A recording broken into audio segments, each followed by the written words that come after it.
ทิศถึงจิตตดวงวิญญาณญาติพี่น้องผู้มีอุปการะคุณของคณะศรัทธาทุกท่านที่มาร่วมทำบุญรับเป็นเจ้าภาพปัจจัยถวายพระสงฆ์ในพิธีทำบุญทักษิณานุปทานกิจแบ่งพระสงฆ์ทำพิธี3 รอบละ30 รูปรอบที่ 1เวลา 13:30 นาทีรอบที่ 2เวลา 14:30 นาทีพิธีมหาพุทธาภิเษกพระพุทธรูปหลวงพ่อพระพุทธเมตตาพระพุทธาภิมงคลผลตองแสนหาบนวิหารหลวงพ่อใหญ่ชัยมงคลอุดมโชคลานวัดหลวงพ่อพระพุทธภาวนาปฏิทิโชคบนศาลาหลังใหม่พระพุทธรูปทุกองค์ที่ประดิษฐานอยู่ในวัดผาบ่องพระพุทธรัตนมงคลเจดีย์รูปเหมือนหลวงปู่ทวดนักบุญแห่งแดนใต้รูปเหมือนครูบาเจ้าศรีวิชัยนักบุญแห่งล้านนารูปหล่อท้าวเวสสุวรรณทันใจเวลา 18 นาฬิกานิมนต์พระมหาเถรานุเถระจำนวน39 รูปเจริญพระพุทธมนต์สวดมนต์สันนั่งโปรกแผ่เมตตาจิตวันอาทิตย์ที่ 26 มีนาคม พุทธศักราช 2566 พิธีสะเดาะนพเคราะห์สืบชะตานิมนต์พระสงฆ์เถรานุเถระจำนวน 79 รูปในการนี้ก็ขอเชิญชวนศรัทธาสาธุชนร่วมทำบุญรับเป็นเจ้าภาพปัจจัยถวายพระสงฆ์ในพิธีติดต่อขอรับเป็นเจ้าภาพได้ที่พระมหาสมบัติชวนะเมธีเจ้าอาวาส 0910797084 ในงานนี้มีซอพื้นเมือง2 คู่ที่ 1น้องลำจวนดอยเต่ากับอ้ายศรีวันเมืองฝางคู่ที่ 2น้องข้าวแป้งสันป่าตึงกับ2เมืองเจียงไฮ้รอบค่ำคืนเปลี่ยนจากซอเป็นดนตรีก็เป็นงานบุญงานกุศลกำหนดการทำบุญที่สำคัญ 25 และ 26 มีนาคม พุทธศักราช 2566 ณ วัดผาบ่องตำบลศรีภูมิอำเภอเมืองจังหวัดเชียงใหม่เชิญท่านร่วมงานบุญนี้โดยพร้อมเพรียงกัน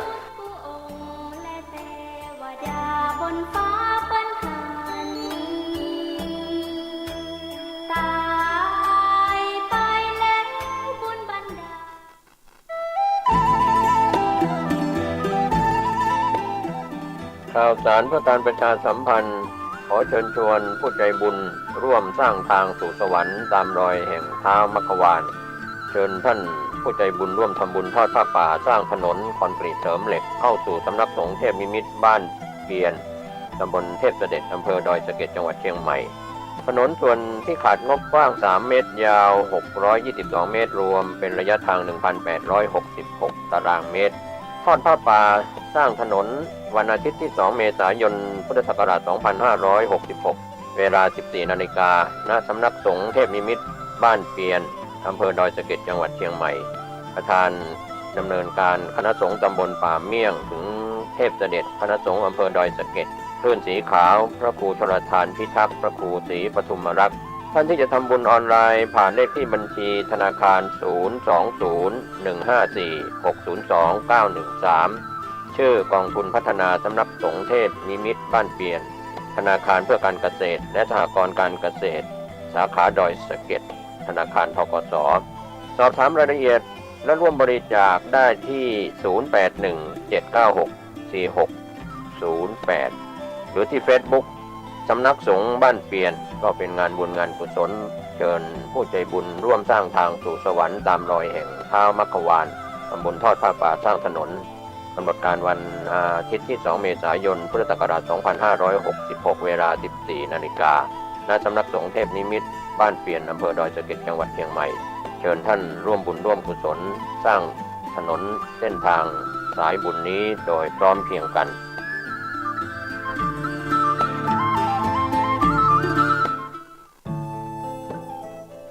ท่านกำลังติดตามรับฟังสถานีวิทยุกระจายเสียงพระพุทธศาสนาแห่งชาติและสังคมคลื่นเพื่อการศึกษาพระพุทธศาสนาและวัฒนธรรมระบบ FM 104.5 เมกะเฮิรตซ์รายการต่อไปเป็นรายการคดีโลกคดีธรรม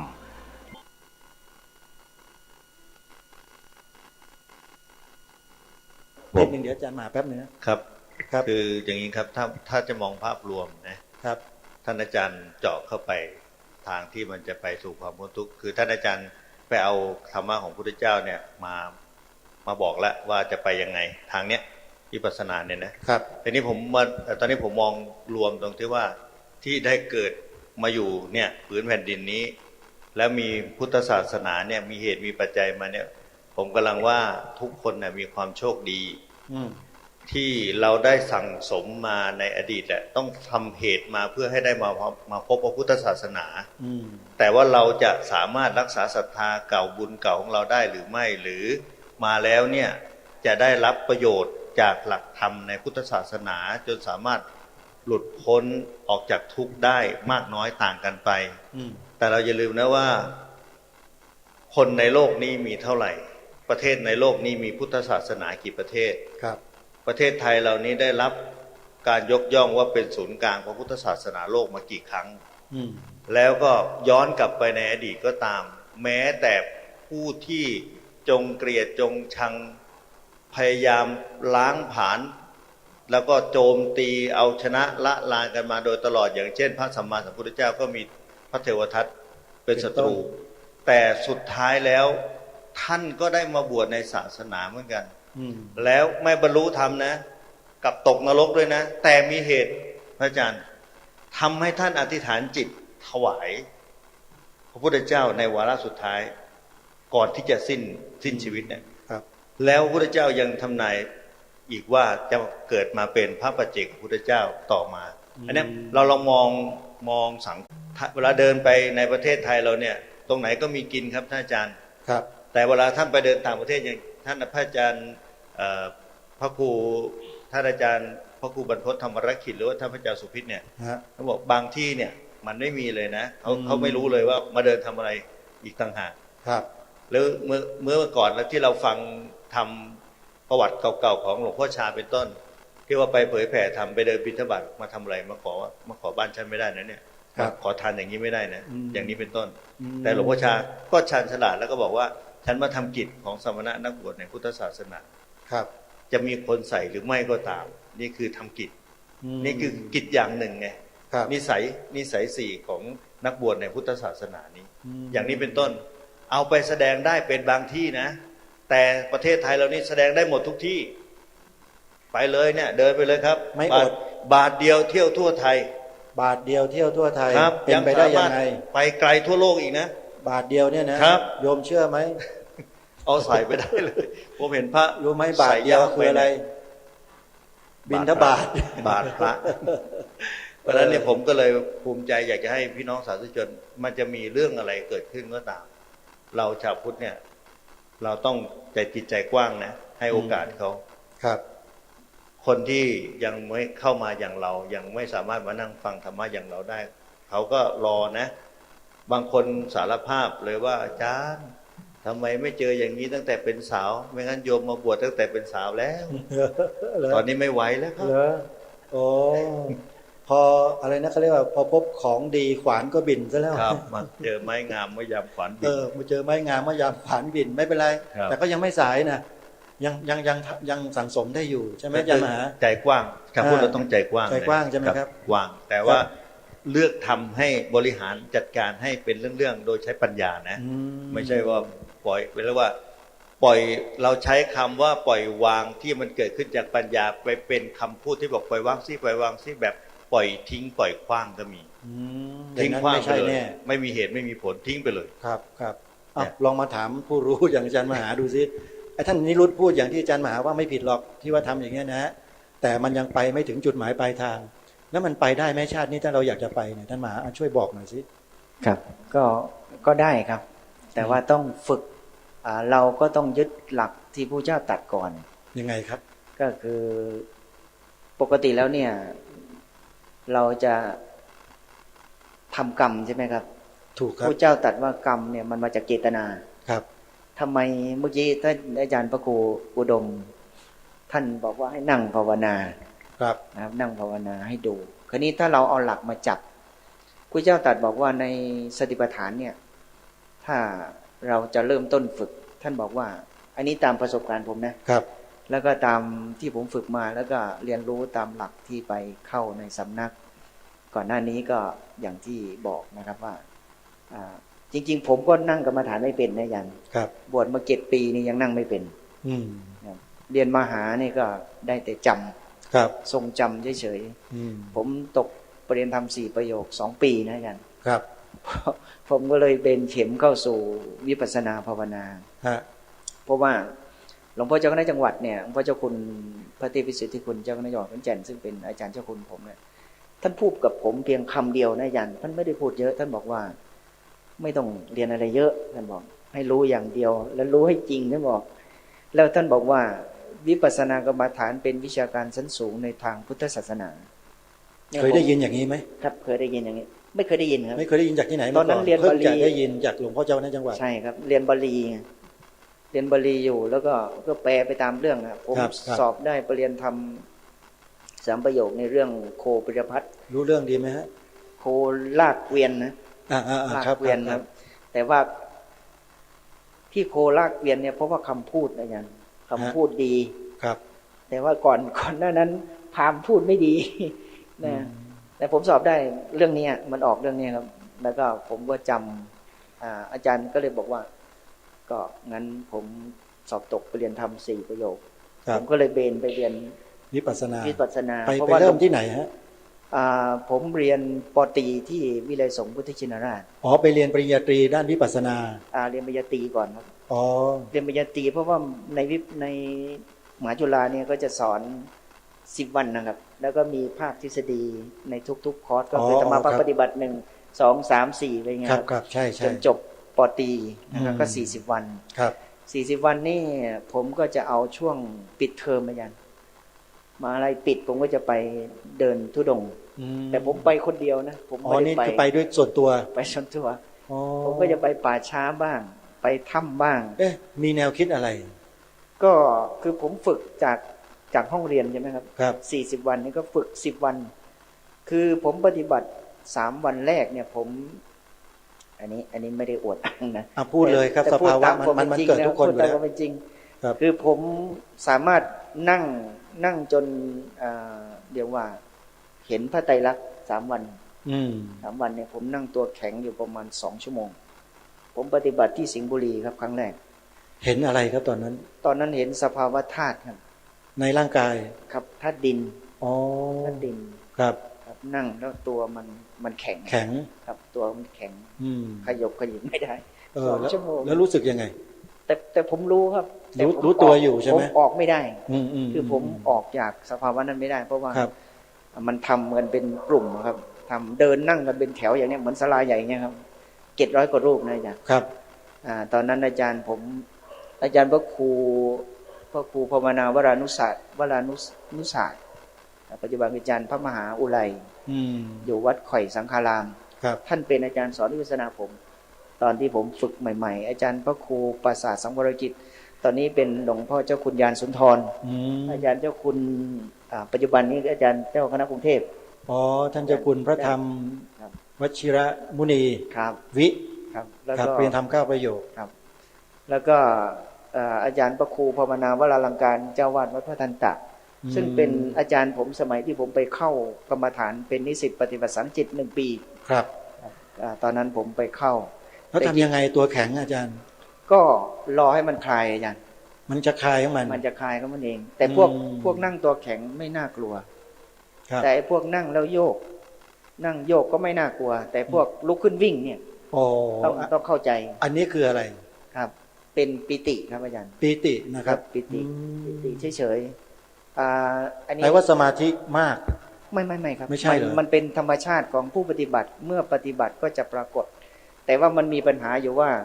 ผู้สอน สำคัญ มีประสบการณ์ไหม อันนี้ท่านอาจารย์มหานี่พูดเหมือนผมเลย ถ้าไม่มีประสบการณ์มันก็จะกลายเป็นปัญหานะครับ อืม เหมือนลูกศิษย์ที่ผมไปฝึกของปริญญาโทที่วิเลย201 ครับ ไปเข้าที่งุยตองอูนะอาจารย์แล้วก็แล้วก็โดดตึกเลยนะอาจารย์โดดตึกลงมาเลย แต่ดีไม่เป็นไร เหรอฮะ ไม่เป็นไรมากนะครับ คือโครงสร้างของการฝึกเนี่ยมันต้องมีระบบอาจารย์ อืม ช่วงที่ผมอยู่กับหลวงพ่อเจ้าพระคุณสมเด็จเนี่ยผมได้รับมอบหมายในส่วนของการทำหลักสูตรนะทุกวันนี้ก็ได้มาสนองงานคณะสงฆ์ทั้งภาคส่วนกลางและส่วนภูมิภาค ผลเป็นมากอยู่ก็เพราะว่าได้อาศัยประสบการณ์ ครับ จากการฝึกของเรา อืม แล้วก็การทำงานนะครับ ครับ ก็เลยพอรู้ว่ามันเกิดขึ้นยังไงอะไรยังไงครับ แก้ยังไงอะไรยังไง ใช่ครับจริงๆไม่ใช่แก้อาจารย์ อือฮึ มันเป็นการคือผู้ที่ปฏิบัติวิปัสสนากรรมฐานเนี่ยถ้าผ่านวิปัสสนาญาณมีประสบการณ์แล้วเนี่ยก็จะรู้วิธีปรับอินทรีย์ ด้วยตัวเองเหรอ ครับคนต้องผ่านระดับนั้นก่อน แล้วไม่ต้องให้ครูบาอาจารย์มาสอบอารมณ์อะไรไม่มีเหรอครับ มีครับ มีใช่ไหม หมายถึงว่าครูบาอาจารย์ที่ผ่านสภาวะ อ๋อท่านเหล่านั้นใช่ไหม ครับจะรู้ว่าควรจะปรับยังไง กับปรับอินทรีย์ยังไงหรือช่วยลูกศิษย์ที่ ใช่ เป็นอาการอย่างนี้ยังไงท่านจะรู้ ใช่ครับ ท่านจะเข้าใจอ๋อ ครับ เข้าใจ มันต้องเช็คด้วย ครับครับ ครับว่าพื้นฐานเขามายังไงดังนั้นในโครงสร้างนี้ก็จะมีคือสมัยที่ผมไปฝึกที่พม่าเนี่ยจริงๆฝึกจากเมืองไทยไปแล้วแหละ ครับ ก็ได้ประสบการณ์จากเมืองไทยแล้วก็ไปอยู่ตามสถานที่ต่างๆ แล้วก็ฟังครูบาอาจารย์ ก็พอจะตัวเราก็มีประสบการณ์ด้วยอาจารย์ ครับ เราก็เลยมองออกว่าเราต้องฝึกเขายังไง อืม แต่ว่าเราต้องผ่านการฝึกด้วยนะครับ ถ้าเราผ่านการฝึกแล้วเราก็จะเข้าใจสภาวะของผู้ปฏิบัติในระดับหนึ่งนะครับ แล้วก็จะไม่คือเราจะเรียนเราจะสอนไปตามโครงสร้างของพระไตรปิฎกเลย ครับผม นะครับ แล้วก็เราก็จะเรียกว่าอธิบายได้แล้วก็ปรับแต่งอินทรีย์ของผู้ปฏิบัติได้ผมไม่ใช่คำว่าแก้นะอาจารย์เพราะว่ามันมีปัญหา อืม หลวงพ่อที่ผมสอนผมเรียนกับท่านบอกว่า ใช้คำว่าปรับอินทรีย์ ไม่ใช้คำว่าแก้ส ปรั ภา บ วะ นะฮะ คือสมมุติว่าถ้าอาจารย์ไปแก้ใช่ไหมครับ ครับ ภาษาพูดนะแต่ถ้าแก้ไม่ได้ คือหมายว่าถ้าเขาไม่ทำหรือเขาไม่เปลี่ยนเขาเอง อือฮึ หรือเราไม่มีวิธีการที่จะคุยกับเขาให้ชัดเจนปรากฏว่าอาจารย์แก้ไม่ได้เขาก็จะมาลงที่พระวิปัสสนาจารย์ว่าไม่มีคุณภาพ อ๋อ จริง ครับ ๆ เวลาปฏิบัติจริง ๆ เนี่ยครูบาอาจารย์ต้องอยู่ใกล้ชิดในระดับหนึ่ง แล้วก็รู้ว่าควรจะปรับเขายังไง แล้วจะคุยกับเขายังไง อืม ไอ้ตรงนี้เวลาศึกษาเนี่ยแต่ก่อนวิชาโครงสร้างพวกเนี้ยจะไม่มีการแพร่หลายเหมือนปัจจุบัน ครับ นะครับครูบาอาจารย์ฉะนั้นเวลาสอบอารมณ์เนี่ยอย่างที่พม่านะอย่างผมไปดูวิปัสสนาจารย์ผู้ช่วยเนี่ยเขาต้องอยู่กับอาจารย์ที่เป็นพระวิปัสสนาจารย์นะอย่างต่ำต้อง5 ปีนะอาจารย์ โอ้โห เขาไม่ใช่ เอาจริงเอาจังขนาดนั้นเลยนะ ไม่งั้นมันสืบไม่ได้นะ อ๋อ ไม่ได้ โอ้โห คือสอนผิดไม่ได้ ถ้าสอนผิด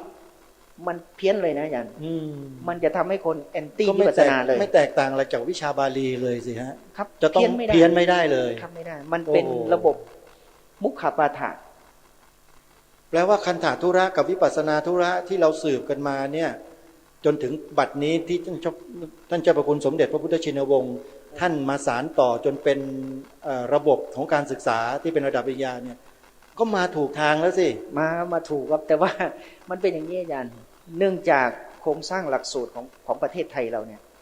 อย่างนักธรรมตรีนักธรรมโทนักธรรมเอกไปถึงระดับปริญญาเนี่ย ฮะ ไม่มีการปฏิบัติให้ต่อเนื่องนะมันก็เลยเป็นปัญหาอยู่ ที่ผ่านมาและเป็นปัจจุบันนี้ก็ยังคงเป็นอย่าง ทุ นั้ ก น วันนี้ อยู่ ก็เป็นอยู่ อ่ะงั้นผมถามอาจารย์เลย ครับ เราต้องการจะเสริมอะไร ถ้าเป็นไปได้อย่างจบหลักสูตรปนักธรรมตรีเนี่ย ควรจะเข้าอย่างน้อย10 วัน เหมือนกับที่มหาจุฬาเขาท ครับเข้า10 วัน ำภาคปฏิบัติ ใครภาคปฏิบัติ นี่ไม่มีเลย ไม่มีครับ ตอนนี้ก็ยังไม่มีนะ ยังไม่มี โอ้งั้นนี่เป็นเรื่องสำคัญแล้วล่ะ ครับ ผมเคยเสนอสภามหาวิทยาลัย แต่ว่าเขาไม่เห็นด้วย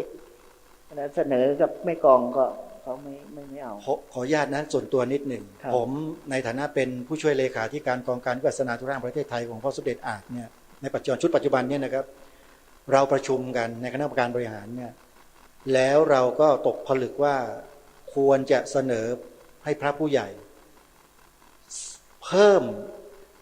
แม่กองวิปัสสนาธุระขึ้นมาอีก1 กอง อาจารย์มหาคิดว่าไง ครับ ก็ดีครับ ดีไหม แต่ เพื่อ ว่า อะไร ผม ก็เพื่ออย่างจะเป็นอย่างที่อาจารย์มหาว่า ครับ นักทำปรีโทเอกคุณต้องเสริมเรื่องนี้เข้าไปด้วย ใช่ครับ ถูกไหมครับ ครับ ถ้าไม่มีมันทำไม่ได้ไง ไม่ได้แล้วก็มันเป็นอีกโครงสร้างตัวหนึ่งที่ผมมอง ครับ ผมก็อยู่ในสายการศึกษา ครับ เมื่อก่อนผมมองว่าเราควรจะมีหลักสูตรพวกนี้ครับนักธรรมตรีนักธรรมโทนักธรรมเอกจนถึงปริญญา9เนี่ยควรจะมีการปฏิบัติ อืม นะหลังจากจบหลักสูตรแล้ว ทุกระดับชั้น ทุกระดับชั้นคราวนี้ก็อีกตัวหนึ่งผมอยากให้ส่งเสริมอย่างนักธรรมตรีเนี่ยอาจารย์ ยังไงฮะ คือที่พูดความจริงนะไม่รู้ไม่ออกสื่อได้ไหม ออกไปเลยครับ ออกได้ใช่ไหม ผมรับผิดชอบเอง คือผมมองว่าทำไมเราไม่ปรับเป็นหลักสูตร1 ปี เพราะว่า3 เดือนเนี่ย นักทำตรีใช่ไหม ครับทุกชั้นเลยครับ อ๋อ ตรีโทเอกเนี่ย คือ จะปรับ คืออ เป็นห ย่า ลั ง ก นี้ สูตร1 เขา ปี จะไปเรียนแค่เฉพาะในพรรษาอย่างเดียว ใช่ครับ ผมว่ามันน้อยไป จริง ๆ หลักสูตรมันปีหนึ่งท่านมหา ครับ แต่เดี๋ยวนี้ทำไมมันเหลือแค่3 เดือน เนี่ย ผมไม่ ผม เข้าใจ ก็ยังว่าอยู่มัน เออ เดือนน้อยเกินไป น้อยไปนะ ครับน้อยไป แล้วทำให้ผู้ที่จบมาเป็นไงครับ มันไม่มี คุณภาพ มันต่ำอาจารย์ เห็นไหม คุณภาพมันไม่ได้ อันนี้ต้องกราบขอขมาพระมหาเถระด้วยนะครับ ที่เอาความจริงมาพูดนะครับ ครับ ในฐานะที่ผมก็เป็นผู้ที่เป็นเหยื่อไม่ใช่ฮะพูดผิดฮะในฐานะที่ผมก็เป็นหนึ่งในผลผลิตของหลักสูตรแบบเนี้ย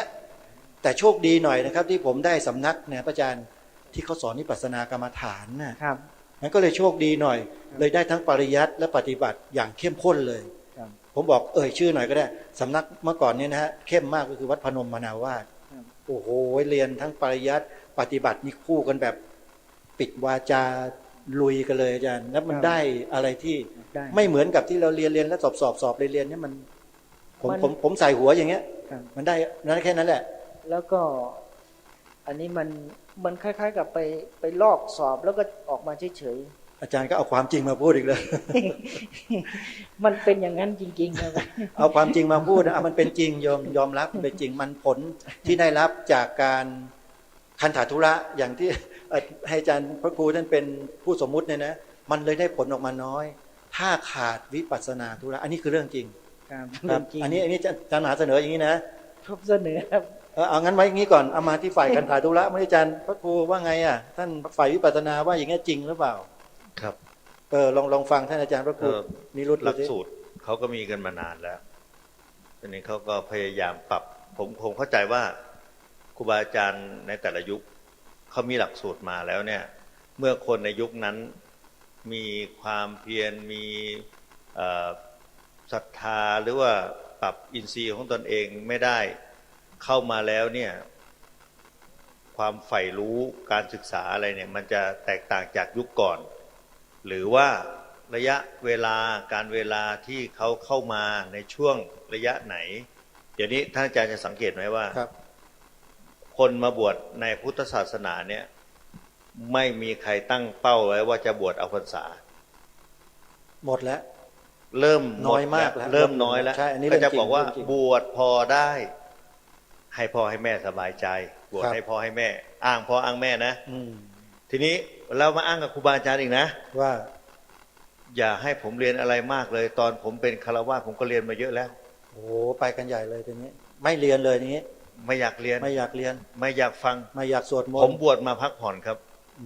อย่างนั้นเลย แค่บิณฑบาตให้แม่เห็นหน้าก็พอแล้ว กลับมาก็มีอะไรอะกลัวลูกจะสึกพอแม่ก็หามาประเคนให้ ทุกอย่างพร้อม อาจจะอยู่ขอให้ลูกอยู่ได้ก็แล้วกัน อะไรก็ ใช่หม ได้ลูก อะไรก็ได้ แล้วยังมีติดปลายนวมไว้อีกนะ ถ้าศึกจะเอาอันนั้นให้ อันนี้ให้ ขอให้อยู่ได้เท่านั้นเท่านี้ โอ้ ทีนี้เป้าหมายของเขาไม่มีแล้วใช่ไหมเขาก็ ครับ ไม่อยากจะเรียนแล้วธรรมะธรรมโมอะไรไม่รู้เรื่องอะหลวงพ่อพูดนานเวลานั่งฉันจะสัมโมทนียกถาสัก10 นาที20 นาทีหลวงพ่อจะเทศนานหิว หงุด พูด หงิด มากห ห งุ งุ ด ด ห ห งิ งิ ด ดแล้วม เนี่ยครับมันไม่มีฉันทะมันไม่มีความพอใจในเรื่องพวกนี้เลย ท่านมหา ทีนี้ก็ เหอย มีระยะเวลาเข้ามาน้อยเขาก็เลยปรับ ก็ครูบาอาจารย์ก็น่าเห็นใจนะที่เข้ามาก่อนเนี่ย ที่ฝ่ายปกครองก็ดีฝ่ายคันธธุระวิปัสสนาธุระก็ตามเนี่ย ท่านก็ปรับนะ เมื่อก่อนเราจะเห็นว่าใครอยู่เข้าพรรษาแล้วเรียนมาตลอดพรรษาแล้วเนี่ยรอก่อนนะครับ หมดกฐินก่อนแล้วค่อยได้สอบนะพวกเราอะ ครับ นู่นแหละเลยกฐินลอยกระทงแล้วนู่น ถึงจะได้สอบนักธรรมตรี แล้วสมัยนี้มีหรือเปล่าท่านพระครูในเขตปกครองเกี่ยวกับเรื่องของการเรียนและสอบนวากาภูมิอ่ะ เดี๋ยวนี้เริ่มหมดไปแล้ว นั่นมา เริ่มไม่มี ดูสิ อีกเพราะอะไรพระอาจารย์รู้ไหมเพราะเขาศึกหนีก่อนครับ โอ้ เพราะพวกเราเนี่ยพอออกพรรษาแล้วเราเรียนกันมาตลอดทั้งพรรษาแล้วใช่ไหม ครับ เมื่อก่อนนะครับ พอในระหว่างที่รอกฐินอยู่เนี่ยก็มีอบรมพระนวากานะ อืม ก่อนที่จะสอบเนี่ยตอนนี้มัน นวากา กลุ่น ภูมิ กลุ่นแล้วจะได้รู้ว่าแนวทางสอบไปยังไง ครับ บางที่ยังทำอยู่ อืม แต่ว่าส่วนน้อยนะพระอาจารย์ ครับ บางทีก็ทำเพราะได้งบสนับสนุนก็มีปัจจุบันนี้นะ ครับ ทีนี้ไม่เหมือนเมื่อก่อนรุ่นพวกเราเนี่ยเขาทำกันเอาจริงเอาจังเหมือนกับสนามจริง แล้วมีใบประกาศให้ด้วย อืม ถึงแม้ว่าบางคนไม่รอสอบนักธรรมตรีใช่ไหม ครับ ศึกก่อนก็จะได้ใบนวกภูมิ ครับ ทีนี้พอออกพอได้รับกฐินปุ๊บก็จะมีกำหนดวันสอบนักธรรม อืม ก็จะได้สอบวัดผล พอสอบนักธรรมเสร็จ พระเนี่ยจะโดนยืดผู้ที่บวชจะโดนยืดมาโดยปริยายคือไม่ใช่แค่3 เดือนเข้าพรรษามา ต้องสอบ ถึงออก ก่อน พรรษาเท่านั้นต้องสอบก่อน ครับ ก็เลยกลายเป็น4 เดือน อืม มันก็มีความซึมซับให้ลูกหลาน ซึ่งมันก็จะเข้าในเรื่องที่ท่านพระอาจารย์มหาณัฐพลพูดว่าหลักสูตรมันยาวนะมันควรที่จะเป็นปี แต่อุบายวิธีเนี่ยมันทำให้ยืดเห็นไหมครับ มันยืดไปแล้ว พอกฐินแล้วมีอุบายอีก อืม ศึกไม่ได้นะต้องครองกฐินนะครับ อ้าวจะอยู่ยังไงล่ะอ้าวนู่นไปเข้าปริวาสไป ก่อน ศึกษา จะสึ ป ก ฏิ ต้อง บัติ อยู่ปริวาสก่อน ไปที่นู่นไปที่นี่ ไป อยู่ต่ออีก ม ได้ไปรู้จักหมู่คณะ ได้ไปรู้จักเพื่อน ครับ อยากอยู่ต่อเราก็เลย ไม่ ได้ สึก เราก็เลยได้พระดูแลศาสนามา ถึงแม้ว่าจะบวชรุ่นนี้ รุ่นผม20 กว่ารูป เหลือ2 รูปปัจจุบันเนี้ยมีศิษย์พี่ศิษย์น้องอยู่2 องค์ โอ้ครับ พระนวกะรุ่นเดียวกัน อือฮึ วัดอุปชฌาย์เดียวกัน วัดเดียวกัน วัดบ้านไร่อำเภอบ้านไร่จังหวัดอุทัยธานีเนี่ย ครับ อุปชฌาย์มรณภาพไปแล้ว ตอนเนี้ยยังเหลือผมเนี่ยเป็นพระครูศิษย์พี่ศิษย์น้องเป็นเจ้าวาดด้วยกันทั้งคู่เลย ครับ อย่างนี้เป็นต้นเนี่ยยังได้2นะรุ่นนั้น20 กว่านะพระอาจารย์ ครับผม เนี่ย ได้สอง เหลือ ได้สองมีคุณภาพอย่างนี้ผมก็เอา อ้าวปัจจุบันนี้ไม่มีใครอยากบวช เออ เหลือก็ไม่น่าจะมี ลิบหลีพระอาจารย์ อ้าว เขาก็เลยปรับว่ามาสอบในพรรษากันแล้วกัน ครับ เดี๋ยวจะไม่มีคนเรียน เดี๋ยวผมมาถามท่านฝ่ายวิปัสสนาธุระดีกว่า ครับ ที่มันเกิดเหตุแบบนี้ขึ้นเนี่ยท่านมหาคนไม่ค่อยบวชเข้ามาแล้วก็มีเงื่อนไขอย่างงู้นอย่างนี้ต่าง ๆ มากมายเนี่ย อาจารย์ครับเราไม่พูดเรื่องวิปัสสนา แต่จะพูดถึงว่าปัญหาที่มันเป็นอย่างนี้มันเกิดมาจากอะไร พอจะหาสาเหตุได้บ้างไหม ก็ถามว่าไปคืออย่างนี้ครับอาจารย์ ครับ ผมเรียนถวายว่าโครงสร้างระบบการปฏิบัติเรามันล่มแต่ปริยัติเราอยู่ปฏิบัติปริยัติเรามันล่ม อืม คือปฏิบัติเราเนี่ยมันล่มครับ แม้แต่ปริยัติมันก็อ่อนแอ สมัยเดี๋ยวขอโทษ ผมถามอาจารย์นิรุตเมื่อกี้พูดถึงว่าสมัยท่านอาจารย์มหาเรียนนักธรรมเนี่ย ครับ มีการสอบนวกภูมิไหม ก็ผมก็เรียนในสำนักนะครับ มัน ครับ ก็เลยมีสอบครับมีสอบ มีใช่ไหม ครับ ผมสอบได้นักธรรมตรีแล้วก็จึงมาเรียนบาลีครับ ไม่สินวกภูมิอะฮะ นวกภูมิ เขามีสอบก่อนจะสอบนักธรรมตรีนะครับ คือ สงสัยจะหมดแล้วมั้ง ผู้ใหม่ใช่ไหม ยุคนี้หมดแล้วมั้งไม่มีแล้วเนี่ย ไม่แน่ใจ เหรอฮะ คืออย่างนี้อาจารย์ ครับ คือความใหม่ของเราในศาสนาเนี่ย ครับ คือต้องเรียนถวายว่าผมเนี่ยโรงเรียนวัดเนี่ยหลวงพ่ออุปชฌาย์ผมเนี่ย ท่านมีโรงเรียนพระปริยัตินะครับ ครับ แต่ว่าท่านไล่ผมนะท่านบอกไม่ใช่เชิงไล่นะท่านบอกว่าไปเรียนมหาท่านบอกอย่างนี้ อืม ท่านไม่ให้ผมเรียนปริยัติ ครับผม ท่านบอกว่าไปเรียนมหา ผมก็ไปเรียนมหานะปริยัติผมไม่ได้เรียนนะอาจารย์นี่พูดความจริงปริยัติสามัญผมไม่ได้เรียน อ๋อครับครับ ผมก็จบประถม6เนี่ยนะหลวงพ่อท่านเอาชื่อผมนี่ไปแขวนไหม อืม แขวนไว้นะครับ อืม แขวนไว้เพราะท่านเป็นสำนักเรียนอยู่แล้ว ท่านก็แขวนชื่อผม ท่านก็ให้ผมไปสอบบาลี ผมก็สอบบาลีได้นะบาลีได้ มันก็เทียบกัน ครับ ผมก็เลยจบม.3ไปโดยปริยาย อ๋อ ครับจบ เทียบ ม.3 เทียบมสาม เทียบม.3 ครับคราวนี้พอจบแล้วผมก็ไปเรียนกศนอย่าง อ๋อครับ กศนเป็นปีสุดท้ายผมจำได้ จบมัธยมปลาย คำมัธยมปลายนี่ผมเรียนปีครึ่ง อืมเก่ง คือ6 ะ เดือน ย 6 เดือน 6 เดือนนะครับ อืม แต่ว่าต้องบอกว่าปกกศนสมัยนั้น ไปสอบอย่างเดียว กล้าอย่างเดียวกล้า ผมนี่แหละก็เรียนกศนเหมือนกันไปสอบอย่างเดียวเหมือนกันไม่ได้ไปนั่งเรียนนะเขาหรอก ไปไกลอย่างเดียว เออ แต่ว่าผมก็เรียน แต่ว่ามันก็ได้แบบกานะอาจารย์ ครับ แล้วผมก็ได้สอบได้ที่1ด้วย ครับผม ที่1ยังไงรู้ไหมเกรด1ครับ ผมก็ได้ 1.8 นะอาจารย์ หนึ่งเหมือนกัน1 กว่าเหมือนกัน 1.8 ก็ผ่านอยู่ แต่ไม่ แล้วพอจบแล้วก็ จบแล้วก็เนี่ยครับ ผมก็ไปเรียน มาต่อปริญญา มหาจุฬา แล้วทำไมเรียนตอนนั้นเรียนหลักสูตรปกติพื้นฐานเนี่ยนะครับ พอจบปีแรกปี1เรียนถึงปีไหนฮะ อ่า จบปริญญาเลย4 ปีเลยไหม ครับ4 ปีครับ ครับหลักสูตรปกติธรรมดา หลักสูตรปกติครับ แต่ว่า แล้ว ผมค่อนข้างจะขยันหน่อย ครับ ปกติเขาเรียน5 วัน ครับ ผมเรียน7 วัน อืม คือ เรียนพิเศษ ครับ ผมไปมหาลัยทุกวัน อ๋อ ครับช่วง แล้ว ที่ ก็ ผมเรียนนี่ ฮะ คืออย่างนี้นะอาจารย์คือต้องบอกโยมตรงๆนะโยมนะ สมัยผมเรียนอาจารย์ ผมต้องขายวัวขายควายเรียนนะพ่อแม่ต้องส่งผมอะ ขนาดนั้นเลยเหรอ ครับ เพราะ เป็น ว่า พระเนี่ยนะครับ ขายวัวขาย เห็นไหมโยมเห็นไหม ส่งเพราะว่าต้องเรียนอาจารย์ว่าสมัยก่อนเราพรรษา1 2 3เนี่ยมันพูดไม่ได้อาจารย์ พูดก็ไม่ขังสั่นหมดอะไรก็ไม่รู้อะไรเนี่ย ครับครับ มันเงินก็ขออภัยนะมันไม่มีอาจารย์ อืม สวดมนต์ก็ร้อยห โอ้ นึ่ง ใช่ใช่ 50 บาท ถูก อย่างเงี้ยครับ แล้วค่าเทอม ยิ่งสามเณรยิ่งหนักเลย นี่เป็นสามเณรมาก่อน ครับ คือผมไปเรียนเนี่ยผมใช้เงินค่ารถไปกลับ12 บาทตอนนั้น ครับ ไปกลับห่อข้าวไปกิน โอ้ครับ บิณฑบาตโยมให้มาแล้วก็ เอาไป หิ้วไปมหาอะไร อืม ถ้าวันไหนโชคดีก็โยมเขาก็เลี้ยงก๋วยเตี๋ยวอาจารย์ ครับ ชามละ โอ้โห 20 โชคดี บาท นะวัน ครับ นั้น โชคดี ม หรือว่ากินข้าวได้ข้าวผัดเขาใจดีเขาก็เรียกไปกิน ครับ นะครับแต่ว่ามันเป็นอย่างนั้นนะครับ อืม อันนี้ก็ตัวหนึ่ง ชีวิต ชีวิตครับชีวิตต้องจริง ๆ เป็นพระลำบากครับอาจารย์ ครับผม จะนักดนตรีโทเอก หรือว่าเป็นนักศึกษาก็ลำบากครับอาจารย์ ท่านอาจารย์มหาเรียนจบปริญญาตรีเนี่ยช่วงที่เรียนปริญญาตรีอาจารย์มหาบอกว่าได้ปฏิบัติกรรมฐานจนกระทั่งได้สภาวะได้อะไรต่างๆ เหล่านี้เนี่ย ครับ ปีไหน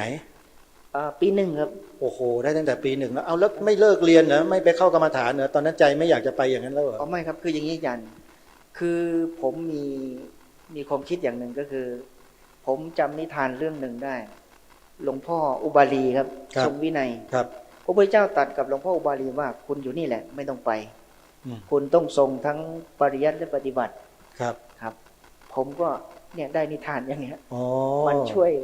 ตอนที่เราเรียนน่ะมันได้ตรงเนี้ยครับ นี่ได้ปริยัติช่วยนะเนี่ย ครับ ปริยัติส่วนหนึ่ง ถ้าไม่ศึกษาปริยัติเนี่ยจะไม่มีมหาวันนี้หรอกมหาชื่ออะไรเนี่ยนัทพลเนี่ย ครับ เพราะปริยัติใช่ไหมมหา ครับปริยัตินี่เป็นเรื่องของ เป็นสำคัญเลย การทรงจำครับ ใช่ คือที่พม่าเป็นอย่างนี้อาจารย์ ครับ ผมมองว่าเขาสืบทอดกันแบบเขาไม่ได้สอบกันเป็น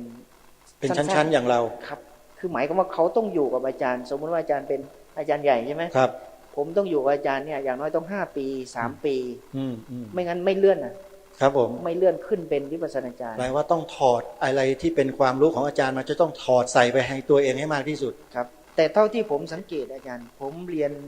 วิปัสสนาเนี่ย คือผมมีต้นทุนเดิมก็คือคือ เราเคยผ่านมาแล้ว คุณยายตาผมเนี่ย แกเป็นทายกวัด ครับ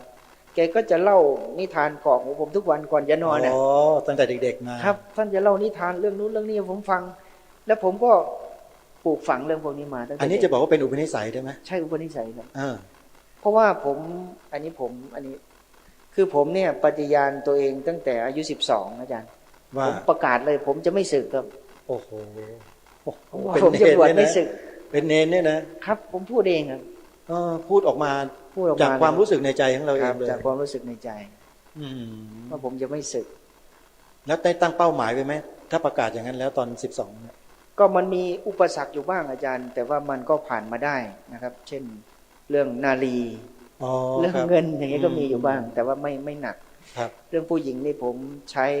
มหนีอาจารย์ ใช้หนีเอา ครับ ผมหนีออกจาก ถ้าไม่ วัด หนีก็ถูกล็อกคอตีเข่า ครับ ประมาณนั้น ต้องหนี หนีออกจากวัด ท่านนี้รุดก็หนีเหมือนกันเนี่ยฮะ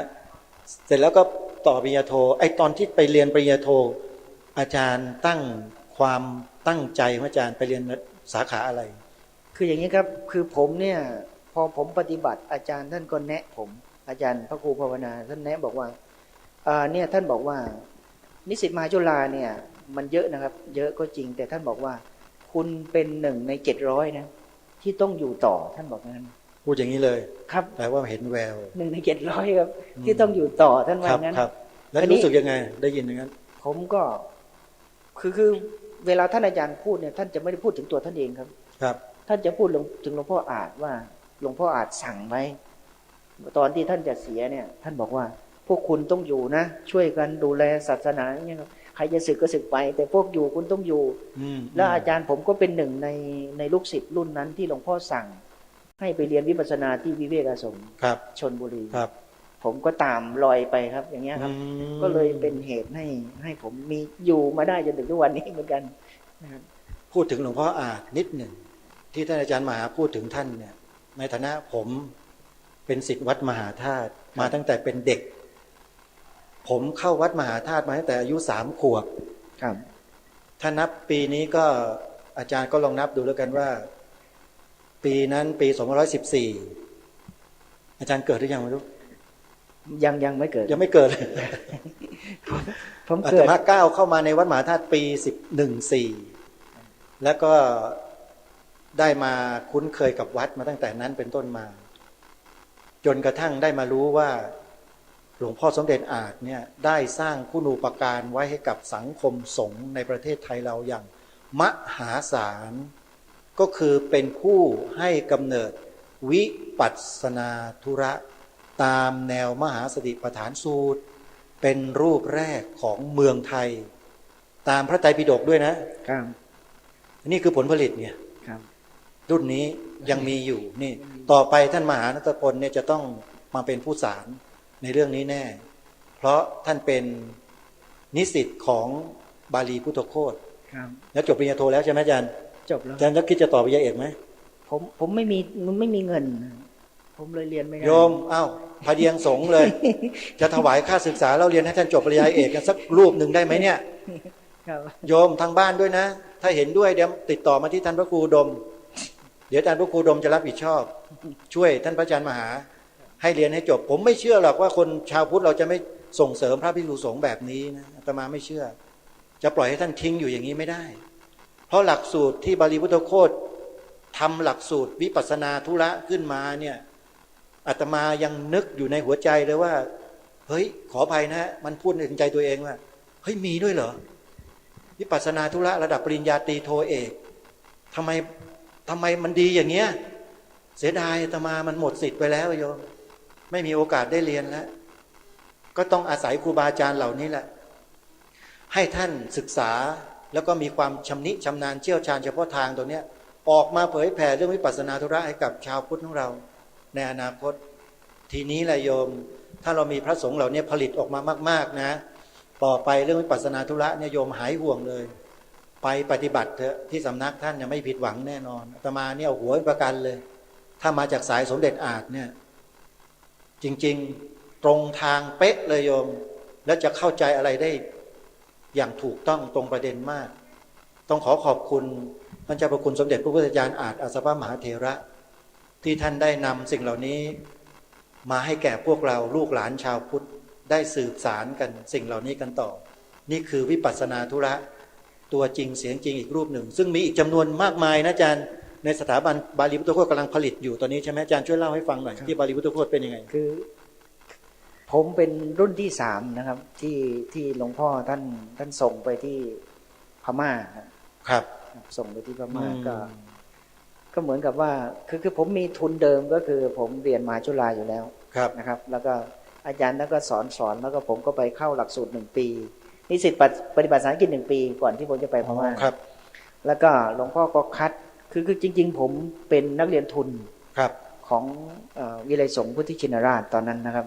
แล้วก็นี่หลวงพ่อก็ชวนผมว่าให้มาอยู่กับวัดพิชญาณนะครับท่านก็เลยจ่ายค่าทุนให้ผมก็เลยย้ายเข้ามาอยู่ครับผมก็เลยนี้มีโอกาสได้ไปต่อยอดวิปัสสนาคือจริงๆในเมืองไทยเราเนี่ยของนิสิต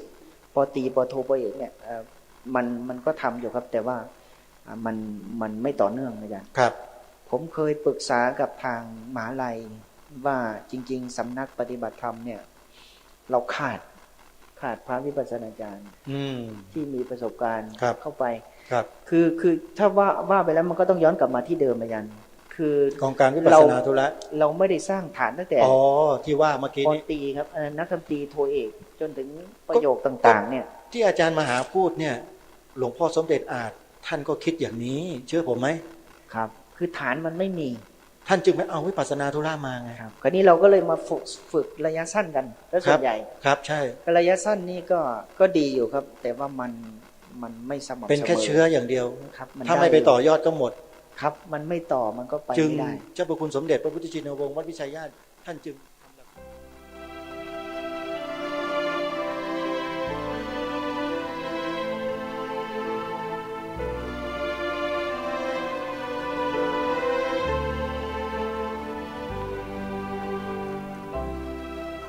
ท่าน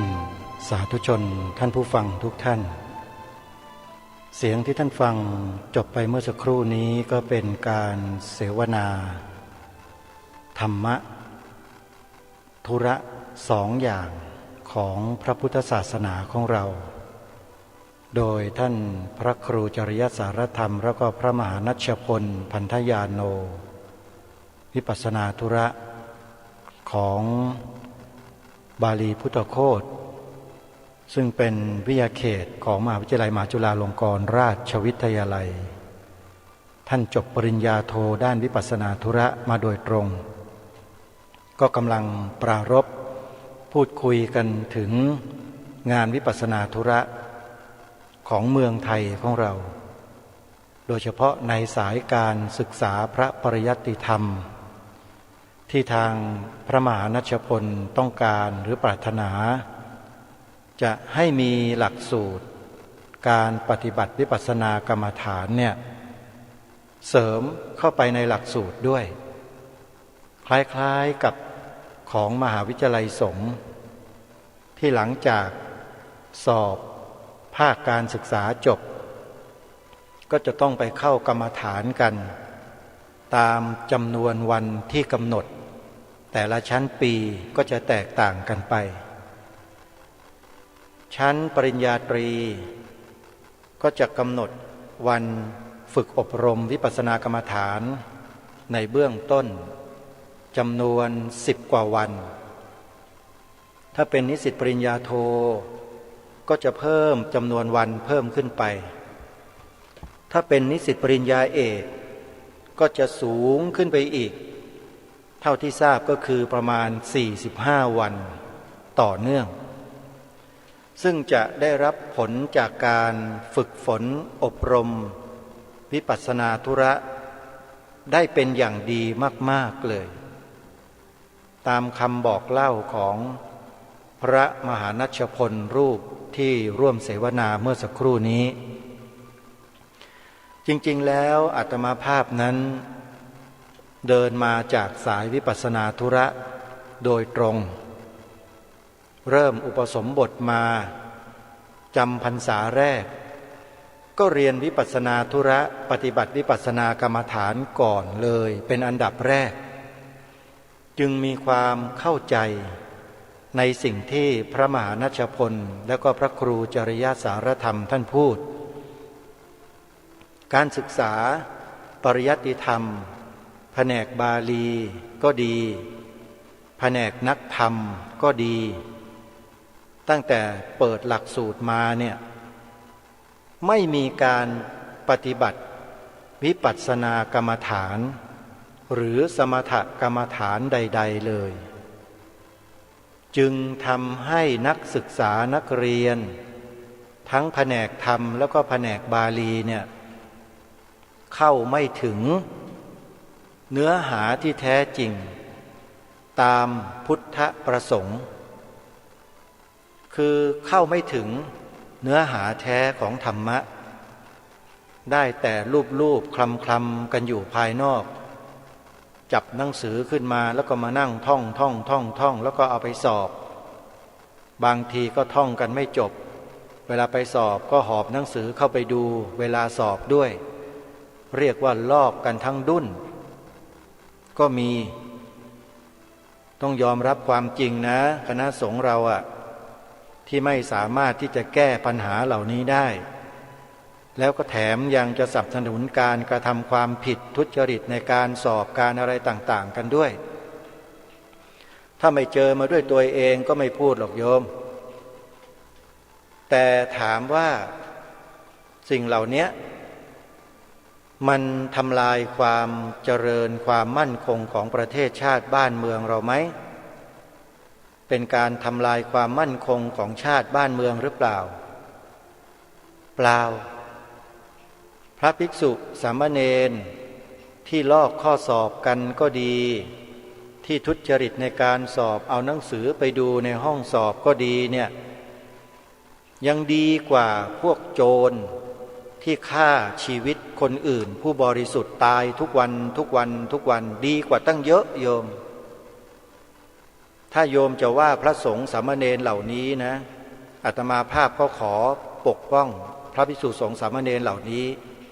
มากกว่าไอ้พวกโจรพวกนั้นที่มันทำลายประเทศชาติบ้านเมืองทำลายความมั่นคงของประเทศชาติบ้านเมืองทำลายแม้แต่กระทั่งสถาบันพระมหากษัตริย์ของเราอาตมานี่จะไม่ว่าพระภิกษุสงฆ์สามเณรที่กระทำอย่างนี้เลยเพราะมันเป็นเพียงแค่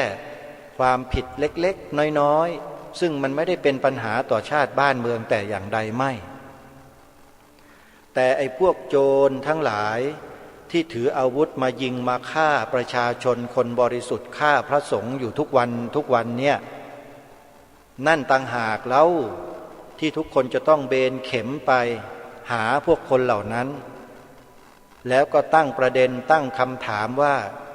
มันคืออะไรมันส่งผลอะไรกับประเทศชาติบ้านเมืองกับสถาบันพระพุทธศาสนากับสถาบันพระมหากษัตริย์ของเรามากกว่าจริงหรือไม่ใช่มาจับผิดพระสงฆ์กันอยู่ทุกวันเหมือนกับไอ้พวกสื่อแมลงวันทุกวันเนี้ยเอาแต่ความผิดความไม่ดีบางทีก็สร้างเรื่องขึ้นมาประโคมทำให้คนเสื่อมศรัทธาอยู่ตลอดเนืองๆเราควรจะเบนเข็มไปสงสัยไอ้คนพวกนี้ไอ้สื่อพวกนี้มากกว่าไหมลองคิดดูให้ดีนะโยมพระภิกษุสงฆ์สามเณรที่มาบวชมาเรียนมาศึกษาแล้วก็มาลอกข้อสอบกันอยู่เนี่ยมันเป็นลูกเป็นหลานโยมทั้งนั้นแหละที่มาบวชเนี่ย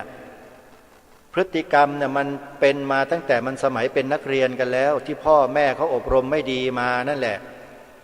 แต่พอมาอยู่ในพระศาสนาแล้วสันดานเดิมที่มันถูกปลูกฝังมาจากบ้านจากโรงเรียนเดิมเนี่ยมันก็มาแสดงออกอยู่ในคณะสงฆ์ของเราก็เป็นเรื่องปกติธรรมดาของไอ้ลูกหลานชาวบ้านที่มาบวชนะโยมจะไปอะไรกันนักหนาแล้วคนเหล่านี้หรือพระเหล่านี้เนรเหล่านี้เคยถืออาวุธเคยถือดาบคือปืนไปฝังระเบิดฆ่าคนไหมโยมเคยมีปรากฏตรงไหนบ้างปีไหนชาติไหนบ้างที่มันมีอย่างนั้นที่พระสงฆ์สามเณรไปทำแบบนั้นน่ะแล้วโยมจะมาจ้องจับผิดจะมาจ้องรังเกียจพระสงฆ์สามเณรอยู่ทำพระแสงด้ามงาอะไรกันอยู่อย่างเดียวแล้วทำไมไม่ไปดูไอ้พวกโจรพวกนั้นบ้างไปวิพากษ์วิจารณ์ไปตั้งข้อรังเกียจไปอะไรต่อไม่อะไรกันบ้างดิพวกสื่อแมลงวันน่ะจริงไม่จริงอ่ะที่พูดเนี่ยใช่ไหม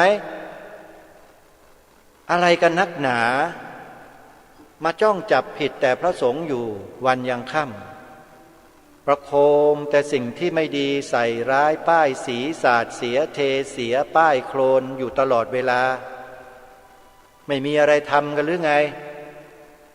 บ้านเมืองนี้มันไม่มีงานทำเหรอถึงจะเอาแต่ข่าวพระสงฆ์มาออกกันอยู่ทุกวันเนี่ย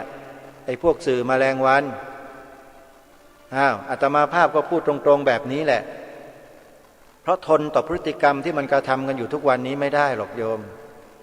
มันเดือดร้อนเนี่ยถึงพูดนั่นไม่เดือดร้อนแล้วจะพูดทำไมใช่ไหมฮะไม่พูดแล้วพวกเราจะรู้สึกรู้สาอะไรกันบ้างไหมก็ต้องขอขมาครูบาอาจารย์ขออภัยญาติโยมด้วยแล้วกันที่พูดจาอะไรตรงๆแบบนี้นะโยมนะพอดีวันนี้อาตมาภาพนำเทปการเสวนาธรรมที่วัดศรีอุดมวงศ์เมื่อวันที่3 มีนาคมที่ผ่านมาเนี่ยมาเปิดแล้วให้ญาติโยมได้ฟังกันว่าเรื่องของธุระ2 อย่างของพระพุทธศาสนาของเรานั้นเรามุ่งเน้นเพื่ออะไร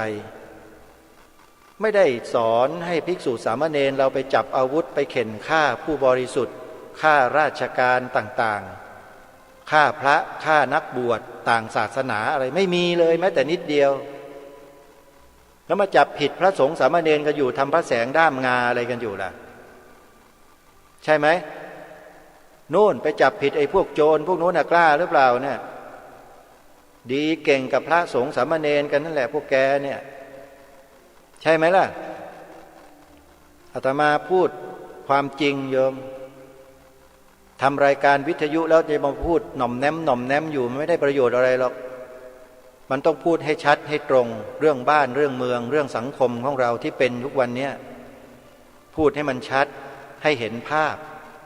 แล้วให้แยกแยะกันให้ออกไม่ใช่มาว่าแต่พระแต่เนนว่าแต่ชาวพุทธแต่ไอ้ชาวอื่นที่ทำระยำตำบอลทำลายล้างประเทศชาติบ้านเมืองฆ่าคนตายทำลายประเทศชาติอยู่ทุกวันเนี่ยไม่เห็นรู้สึกรู้สาอะไรกันบ้างล่ะมันเกิดมาเป็นคนไทยประเภทไหนไม่ทราบเหมือนกันอาตมาก็ต้องถามไปแบบนี้แหละจริงไม่จริงนะเพราะฉะนั้นเมื่อเราคิดจะทำอะไรเพื่อเป็นประโยชน์ต่อชาติบ้านเมืองต่อสังคมแล้วประเทศชาติบ้านเมืองแล้วเนี่ยมันต้องมีความกล้าความกล้านี่แหละมันจะนำไปสู่ความสำเร็จความสำเร็จในที่นี้ก็คือขจัดสิ่งที่ไม่ดีออกจากสังคมประเทศชาติได้แล้วก็ยกสิ่งที่ดีเนี่ยขึ้นมาให้มีอิทธิพลเหนือกว่าความไม่ดีทั้งหลายทั้งปวงยกสิ่งที่ดีขึ้นมาก็คือทำยังไงก็ยกพระพุทธศาสนาขึ้นมาดิเริ่มต้นจากปากเนี่ยมีไหมก็พูดก็กล่าวก็แสดงกันตามที่รายการคดีโลกคดีธรรมบอกอยู่เนี่ยยกกันเป็นไหมเนี่ยหรือดีแต่จะนินทาพระสงฆ์สามเณรกันอยู่ได้แค่นั้นเหรอชีวิตมีแค่นั้นนะแล้วมันจะมีประโยชน์อะไรแล้วเกิดมาตายเปล่าคนพวกนี้นะขอฝากกันไว้ญาติโยมอาตมาภาพไม่ได้พูดรายการเพื่อหวังลาภสักการะจากใครไม่ได้หวังความยกยอปอปั้นความนิยมชมชอบอะไรทั้งนั้นไม่ต้องการความจริงอย่างเดียวบ้านนี้เมืองนี้มันอยู่กันแบบปลอมๆกันมานานแล้วเอาความจริงมาว่ากันบ้างนะไม่เช่นนั้นก็รักษาบ้านรักษาเมืองกันไม่ได้หรอกเพราะมีแต่ความจอมปลอมกันอยู่ปลิ้นปล้อนหลอกลวงกันอยู่นี่แหละทั้งสื่อทั้งคนนี่แหละมันมีอยู่ในสังคมเนี่ยมันอยู่ที่ว่าไอ้คนจริงๆคนแท้ๆคนไทยแท้ๆที่ดีจริงๆเนี่ยยังมีอยู่หรือเปล่าในประเทศนี้มีก็ออกมา